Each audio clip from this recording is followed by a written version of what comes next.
साथीहरु आज हामी ठ्याक्कै घरदौरा जाने बाटोमा बीच बाटोमा हामी एकदमै रमाइलोको लागि हामी बसिरहेका छौं। आज हाम्रो हर्क भतिजको जन्मदिन परेको हुनाले उहाँको एकदमै रमाइलो भव्य रूपमा रमाइलो गर्नका लागि हामी चाहिँ यहाँ बसेर खानपान सुरु भइरहेको छ।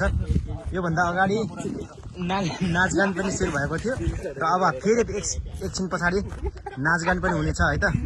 अहिलेलाई हामी ट्याक्क ल्याएर यसो हाम्रो गोपाल भाइले मासुहरू बाँडिरहेका छन्। के छ भाइ?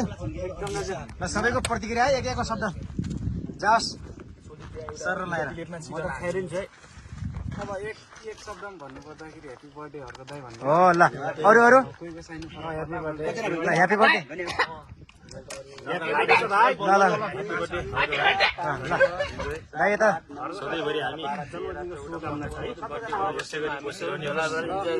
लामो जान्छ यहाँ। बहादुर घरती मगर भुपु सेना आज पर्न गएको जन्म उत्सवको आशिष शुभकामना। आगामी दिनहरूमा पनि सयौं वर्ष यसरी मनाउन पाइयोस्।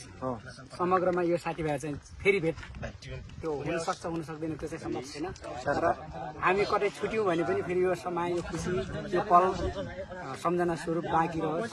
सबैलाई छुटे पनि सँग फेरि भेट भए पनि यो दिन चाहिँ बाँकी रहोस्, सम्झना होस् भन्न चाहन्छु। ल ह्यापी बर्थडे जन्मोत्सवको अग्रिम शुभकामना। ल ल यो वर्ष पार होस्। ल ताली ताली ताली।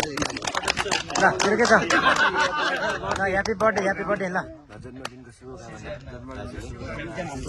भटिज केही शब्द राखिदिने हो? मेरो केही छैन, सबै साथीभाइहरूले चाहिँ धन्यवाद छ यहाँ उपस्थित हुनु भयो।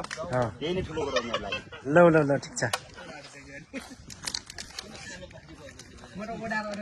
हामी चाहिँ कतिजना छौँ साथीहरू? एकदम 17 जनाको ग्रुपमा।